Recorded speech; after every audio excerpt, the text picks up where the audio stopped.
देखिए, सांप की हत्या बिल्कुल ठीक नहीं है, क्योंकि सर्प एक ऐसी योनि है जो हमारी आत्मा से या हमारे जन्मों की परंपराओं से बहुत कनेक्टेड रहता है और इस धरा पर उसका बड़ा उपयोग है। तो हमारे यहाँ माना जाता है कि सांप की हत्या करना अपने आप के जीवन में बड़ी दिक्कत है। सांप की हत्या के रीजंस बता दूं आपको।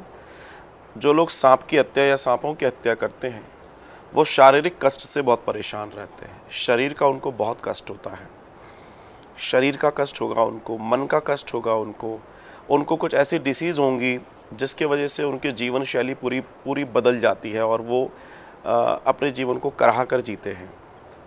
जैसे सांप रेंगने वाला होता, रेंगने जैसी स्थिति हो जाती है और ये हज़ारों प्रमाण मैंने देखे हैं।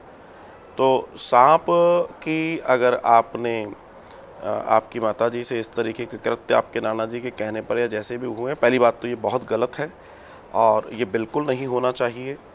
अब अगर ऐसा हुआ है तो आपको इसके लिए अगर कुछ उपाय चाहें तो मैं आपको बता देता हूँ।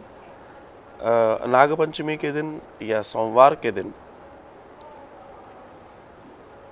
कभी भी, और अमावस्या पड़े, जैसे सोमती अमावस्या भी पड़ी थी, ऐसा कोई दिन पड़े तो ऐसे दिन प्रवाहित जो धारा, जैसे हम गंगा जी देखिए आप कितना पवित्र बहाव है, ऐसे बहाव में अगर और आपकी माता जी को याद हो कि कितने सर्प उन्होंने मारे हैं, है ना, कितने मारे हों, तो चांदी का जो तार होता है उसके सर्प बनते हैं, बड़े हल्के होते हैं उतने, और वो अगर एक सर्प मारा है तो जोड़ा करना पड़ेगा। उस जोड़े को अमावस्या, नागपंचमी, सोमवार ऐसे दिन पर आप बहते जल में प्रवाहित करें और प्रवाहित करते समय उनसे पूर्ण क्षमा मांगें और एक उनके निमित्त, क्योंकि सांप को हमारे यहाँ बड़ा पवित्र माना गया है, उनके निमित्त त्रिपिंडी करें। अर्थात एक श्राद्ध होता है जिसको अगर जनरली आपके यहाँ कोई पंडित जी हो तो बता देंगे। कुल मिला के एक तरह से चिता की तरह ही वो पूरा चिता, अग्नि और सारी चीज़ें रहती, छोटा सा होता है, निमित्त आप ज़रूर करें और ये बहुत आवश्यक है। और जब नागपंचमी, आजकल तो वैसे सांप पकड़ने पे वो है, बेन है, लेकिन आपको अगर कभी ऐसा कोई व्यक्ति मिल जाए जिसके पास सर्प हो तो आपको चाहिए कि आप उसको पैसे देकर उनको मुक्त ज़रूर कराएं, उनको मुक्त कराएं। ये कार्य आपकी माताजी ज़रूर कर लें, वरना ये जन्मों जन्मों तक पीछा करते हैं। ये ध्यान रखिएगा, जन्म की बात नहीं कर रहा हूँ, जन्मों जन्मों तक पीछा करते हैं। श्री भीष्म, आपसे तो कई की हत्या हुए, मैं आपको एक छोटी सी घटना बताता हूँ। भीष्म से उनके जन्म के 101 जन्म पहले, जो भीष्म की बॉडी थी उनसे उनके 101 जन्म पहले एक सांप की हत्या हुई थी, एक सांप की।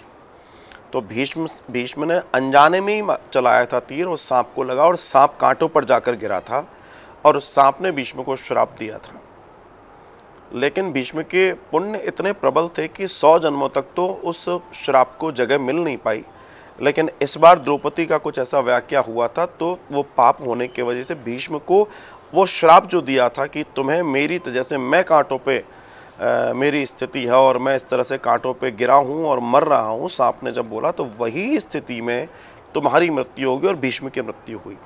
तो सोचो, एक सांप के इस तरीके से करने से 101वें जन्म में जाकर प्रभाव पड़ा, तो इसके प्रभाव की आप खुद कैलकुलेशन कर सकते हैं। And this is not very good, but if there is a problem definitely we have to go for a solution. तो आप ये सॉल्यूशन करें और अगर बहुत ज़्यादा है तो व्यक्तिगत तौर पे मुझसे बात कीजिएगा। कुछ और भी चीज़ें मैं बता सकता हूँ जो कि ओपनली नहीं बताई जा सकती हैं, जहाँ से आपका कल्याण हो।